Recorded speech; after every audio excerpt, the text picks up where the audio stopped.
गांव की फिजा में एक अजीब सा सुकून था, मगर इस सुकून के पीछे छुपी बेचैनी हर दिल को महसूस हो रही थी। गुलाम बदशाह अपने फैसलों के बोझ तले दबा हुआ था और सुंदुस की खामोशी उसके लिए सबसे बड़ा सवाल बन चुकी थी। वो जानता था कि उसने जो किया वो शायद वक्ती तौर पर दुरुस्त लगा, मगर उसके असरात अब सबके सामने आ रहे थे। दूसरी तरफ सुंदुस अपने दिल के जख्मों को छुपाते हुए खुद को मजबूत जाहिर करने की कोशिश कर रही थी, मगर उसकी आंखों में छुपी नमी उसकी कमजोरी बयान कर रही थी। गांव के लोग भी अब सरगोशियों में इन दोनों के बारे में बातें करने लगे थे और हर कोई अपनी अपनी कहानी बना रहा था। इसी दौरान एक नई मुश्किल उनके सामने आ खड़ी हुई, जब एक पुराना राज अचानक खुलने लगा। इस राज ने न सिर्फ गुलाम बदशाह बल्कि सुंदुस की जिंदगी को भी हिलाकर रख दिया। गुलाम बदशाह को एहसास होने लगा कि सच छुपाने से मसाइल ख़त्म नहीं होते बल्कि और बढ़ जाते हैं।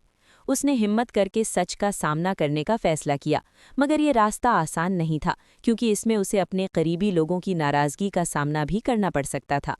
सुंदस भी अब एक अहम मोड़ पर खड़ी थी, जहां उसे अपने दिल और अक्ल के दरमियान फैसला करना था। वो जानती थी कि अगर उसने खामोशी इख्तियार की तो शायद सब कुछ हमेशा के लिए ख़त्म हो जाएगा, मगर अगर उसने आवाज़ उठाई तो बहुत कुछ बदल सकता है। इसी कश्मकश में दोनों की कहानी एक नए रुख पर मुड़ने लगी, जहां जज्बात, सच और कुर्बानी एक दूसरे से टकरा रहे थे।